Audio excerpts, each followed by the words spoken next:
बाबूलाल मरांडी का मिशन संथाल, भाजपा का मिशन संथाल।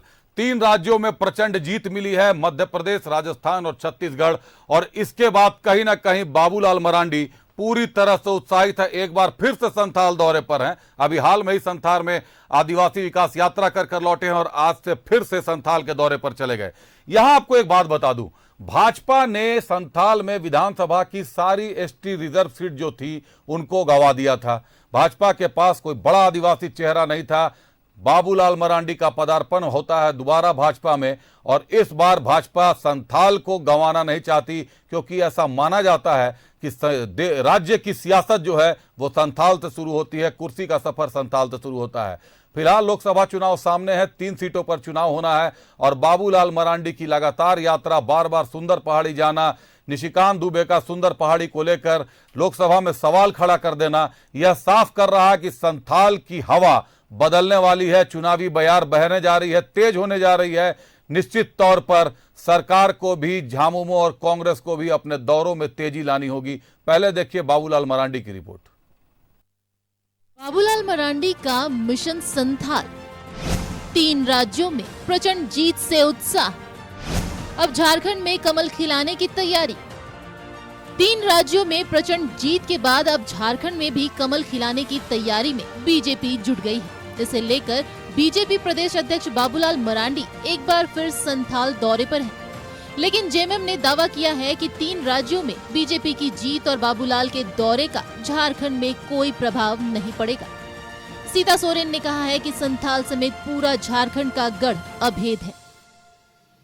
झारखंड को हम लोग अपना किला जो है कि जो हम लोग संथाल परगना ही नहीं, पूरा झारखंड हम लोग पूरे तरह से बचाएंगे। आने वाले दिनों में अगर किसी भी तरह का कोई सोच ले कि हमारे जो इंडिया गठबंधन को किसी भी तरह का यहाँ नुकसान होगा, तो यहाँ किसी तरह का नुकसान होने नहीं जा रहा। इधर संथाल फतह की तैयारी में जुटे बाबूलाल मरांडी ने संथाल को जेएमएम का गढ़ मानने से इनकार कर दिया है। उन्होंने कहा है कि 2024 में न सिर्फ संथाल बल्कि पूरे झारखंड में कमल खिलेगा।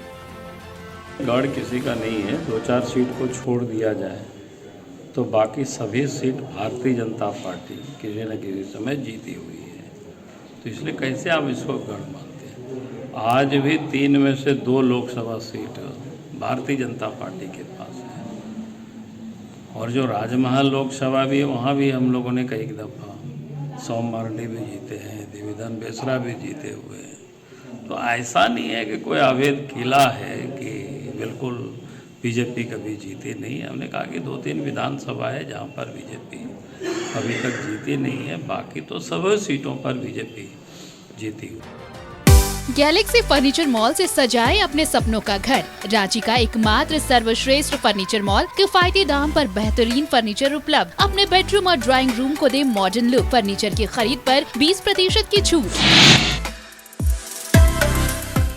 कहा जाता है कि झारखंड में सत्ता का द्वार संथाल से शुरू होता है। जिसने संथाल जीता वो सत्ता की कुर्सी तक पहुंचा। यही वजह है कि बीजेपी की कोशिश संथाल फतह की है। बीजेपी छत्तीसगढ़ में आदिवासियों के मिले समर्थन से उत्साहित है। न्यूज़ 11 भारत के लिए दुमका से राकेश की रिपोर्ट। तो एक तरफ जहां झामुमो संथाल को अपना अभेद्य किला, अपना गढ़ बता रही है, दूसरी तरफ बाबूलाल मरांडी का दावा है कि 2-4 सीट भी ले आए, झामुमो तो बहुत है। रुक करेंगे हमारे सहयोगी राकेश कुमार का, हमारे साथ राकेश जुड़े हुए हैं। राकेश, सीता सोरेन गुरुजी शिबू सोरेन की बहू हैं, मुख्यमंत्री हेमंत सोरेन की भाभी लगती हैं, सोरेन परिवार से आती हैं। झामुमो की तरफ से आज उन्होंने दावा कर दिया है कि संथाल उनका अभेद्य किला है, झारखंड उनका अभेद्य किला है। बाबूलाल मरांडी क्या भाजपा के ऐसे ब्रह्मास्त्र साबित होंगे जो इस अभेद्य किले को ध्वस्त कर दें?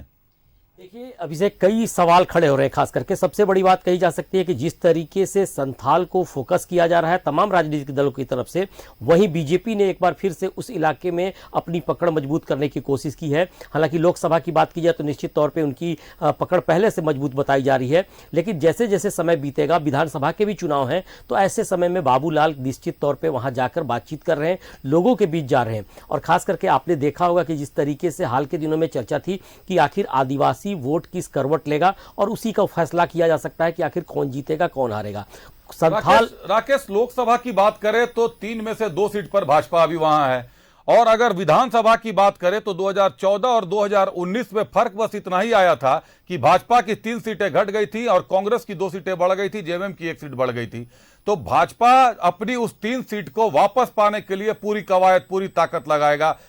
जो सुंदर पहाड़ी की घटना है जिसको लेकर लोकसभा में भी आवाज गूंज रही है, ये जो बार बार जो केंद्रीय जांच एजेंसियों का जो दखल अंदाजी है, या कह लें या प्रभाव कह लें, सीधे सीधे संथाल की जनता पर यह कितना प्रभाव डाल सकता है राकेश? देखिए, संथाल की जनता तमाम बातों को अब समझने लगी है। एक समय था जब संथाल की जनता तमाम चीज़ों को नहीं जानती थी और सिर्फ एक ही मुद्दे पे बातचीत करती थी कि आखिर राजनीतिक दल कौन उनके सामने खड़ा होता है। लेकिन अब तमाम चीज़ें बारीकी से देखी जा रही है, विकास की योजनाओं को भी गौर किया जा रहा है और साथ साथ ये भी कहा जा रहा है कि आने वाले समय में उनका कौन भला कर सकता है, इस पर भी चर्चा की जा रही है। जहाँ तक सीटों का सवाल है तो अभी कहना तो जरा मुश्किल होगा कि कौन कौन सी सीटें किधर जाएंगी, लेकिन आने वाला समय काफ़ी महत्वपूर्ण है और बाबूलाल मरांडी का दौरा निश्चित तौर पे देखा जाएगा कि इस समय जब आदिवासी इलाकों में बाकी जगहों पे जाकर के बातचीत कर रहे हैं, वहां पे जब चीजें सामने आ रही हैं, तब जाकर पता चल रहा है कि हो सकता है कि आने वाले समय में फिर से एक बार बड़ी चुनौती के साथ तमाम राजनीतिक दल के लोग दिखाई पड़ेंगे और आने वाले समय में आदिवासी वोट जिस तरफ जाएगा वो सरकार बनाने में कामयाब होगी। राकेश, एक आपसे आखिरी और अहम सवाल, केंद्रीय जांच एजेंसियों पर, ईडी पर खास तौर पर आरोप लगता रहा है कि वो बीजेपी के लिए काम करती है, विपक्ष आरोप लगाती रही है, पक्ष सरकार सत्तारूढ़ दल आरोप लगाते रहे हैं। यहां आपसे एक बात पूछूंगा, ईडी की एंट्री होती है अवैध खनन में संथाल से, पाकुड़ से, साहेबगंज से, गोड्डा से। ईडी की एंट्री होती है शराब घोटाले के मामले में, योगेंद्र तिवारी देवघर से उठाया जाता है। तो कहीं ना कहीं संथाल तो केंद्रीय जांच एजेंसियों के रडार पर भी है। जाहिर सी बात है कि जिस तरीके से वहां पे जिस तरीके से घपले घोटाले और बाकी चीजों की चर्चा है और पूरे देश में इस पर चर्चा की जा रही है, जहां तक ईडी का सवाल है, ईडी लगातार तमाम चीजों की मॉनिटरिंग कर रही है, बारीकी से चीजों को, तथ्यों को खंगाल रही है और हो सकता है कि आने वाले समय में और भी चीजें सामने आएंगी। लेकिन फिलहाल की बातचीत की जाए तो चुनावी दौरा जब चलेगा तब हो सकता है कि असर किसी तरफ किस प्रकार पड़ेगा, ये वक्त बताएगा। जी निश्चित तौर पर राकेश आप बिल्कुल सही कह रहे हैं, इसीलिए संथाल को अभेद्य किला बताया जा रहा है। अभेद्य किले में सेंधमारी की शुरुआत हो चुकी है। केंद्रीय जांच एजेंसियों का रुख सीधे सीधे उसी अवैध किले पर है। पंकज मिश्रा झामुमो का आदमी है, नींबू पहाड़ पर अवैध खनन के मामले से ईडी जांच कर रही है। शराब घोटाले मामले में योगेंद्र तिवारी जेल के भीतर बैठा हुआ है और देवघर के एक बहुत बड़े नेटवर्क का खुलासा ईडी करने जा रही है। जांच तेज होती जा रही है।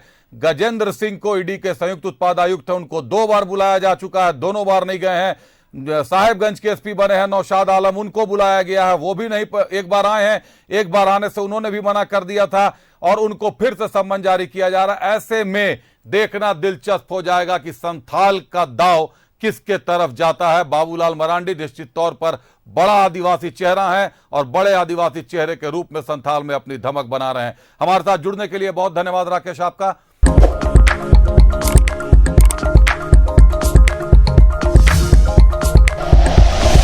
Like and share videos, subscribe करें हमारा चैनल और प्रेस करें बेल आइकॉन। न्यूज़ 11 भारत, सच है तो दिखेगा।